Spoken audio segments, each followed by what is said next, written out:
naissance une priorité absolue.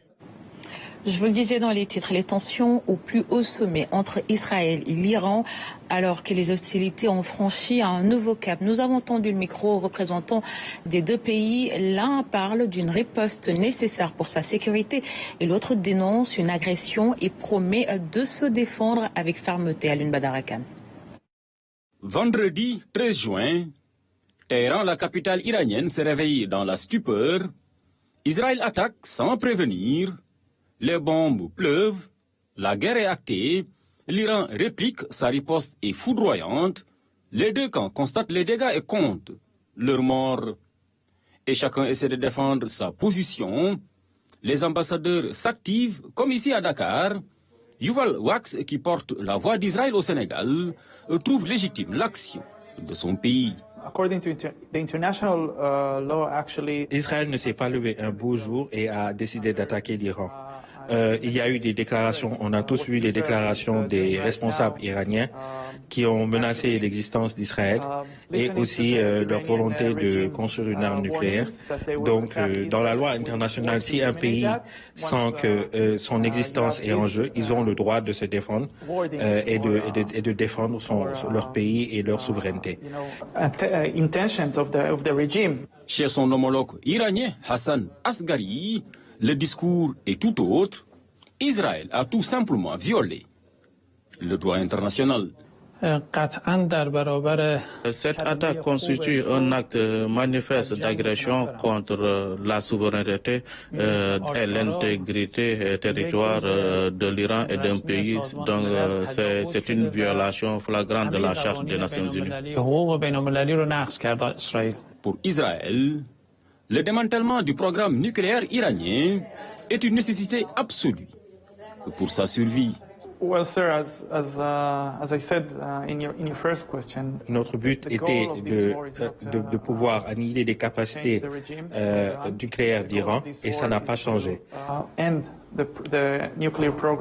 Faux, rétorque Hassan Asghari, fidèle à ses valeurs, la République islamique ne compte pas se doter de l'arme atomique.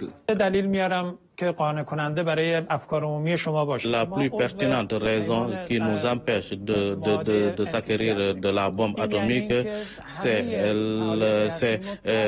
une fatwa du guide suprême de la République islamique d'Iran, Ayatollah Ali Khamenei, qui a émis une fatwa de dire que la production de la bombe atomique, c'est interdit, c'est haram. Tout ce qui est haram, c'est-à-dire c'est formellement interdit pour qu'on puisse s'acquérir à ça. Mais il prévient, l'Iran défendra jusqu'au bout sa souveraineté. À travers l'histoire, le peuple iranien a survécu à pas mal d'épreuves. Même si cette guerre va durer des décennies, des années, l'Iran va faire face, l'Iran va résister à n'importe quelle attaque et l'Iran sera toujours présent sur le terrain. Cette guerre risque d'écorner l'image d'Israël, surtout dans le monde musulman. Yuval Wax en est bien conscient, mais il estime que son pays, en signant les accords d'Abraham, avait prouvé qu'il cherche la paix avec tous ses voisins.